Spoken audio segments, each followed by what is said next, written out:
Russia attempted to interfere in the last election and continues to engage in malign operations to this very day, Ray said. Our democracy itself is in the crosshairs, Nielsen said. We continue to see a pervasive messaging campaign by Russia to try to weaken and divide the United States, Coates said.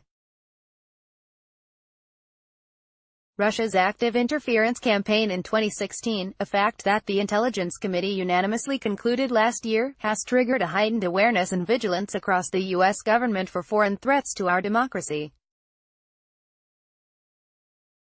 Case closed. Except, well, not exactly. Because there's one person in the White House who has publicly disagreed with the sentiments offered on Thursday by Nielsen, Ray, Coates and others. And his name is President Donald Trump.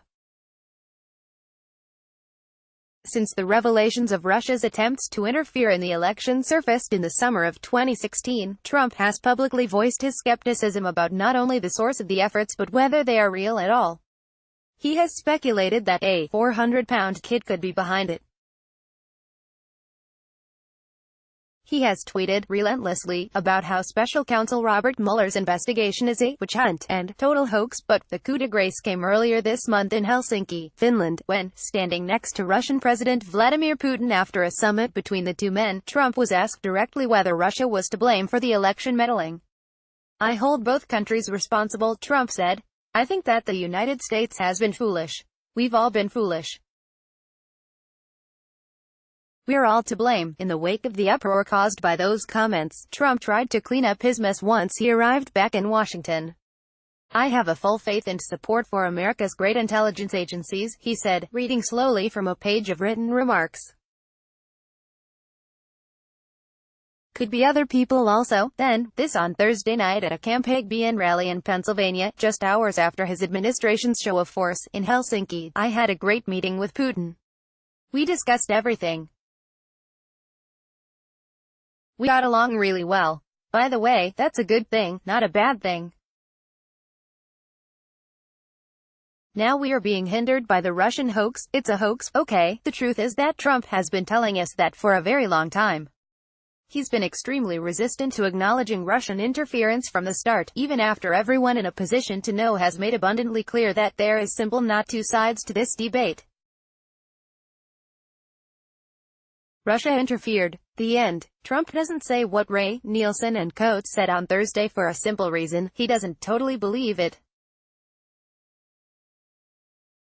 And that lack of full faith in what smart people in his administration are telling him, that badly undermines what his administration was trying to do today.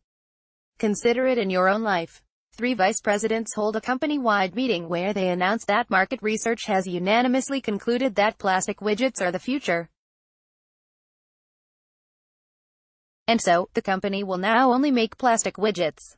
Then, a day later, the president of the company does an interview with a trade publication where he says, many people say plastic widgets are the future.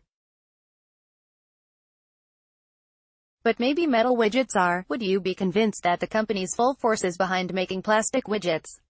Of course you wouldn't.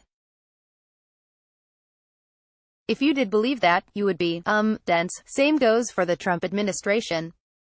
No matter how many times Ray and Coates insist that Russia interfered and broadly assert that Trump agree with them, there's just too many statements from the president out there that directly contradict that assertion. And when the boss isn't sure about something, it's impossible to say his administration is totally convinced of it. By the way, the president tweeted 5 times, not counting deletions, after his top national security officials took to the White House briefing room, and none of those tweets were on the topic of election interference, CNN's Jeremy Diamond pointed out. Instead, Trump tweeted about his approval rating, an upcoming rally in Pennsylvania, the Farm Bill and his support for an Ohio congressional candidate, which made Thursday a nice photo op for an administration trying to get beyond a debate over whether Russia interfered in the election and what the government is doing to ensure it doesn't happen again.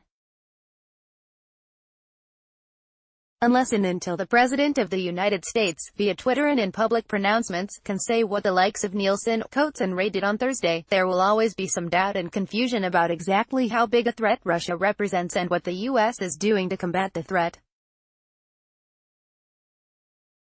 And that uncertainty is exactly what Russia wants.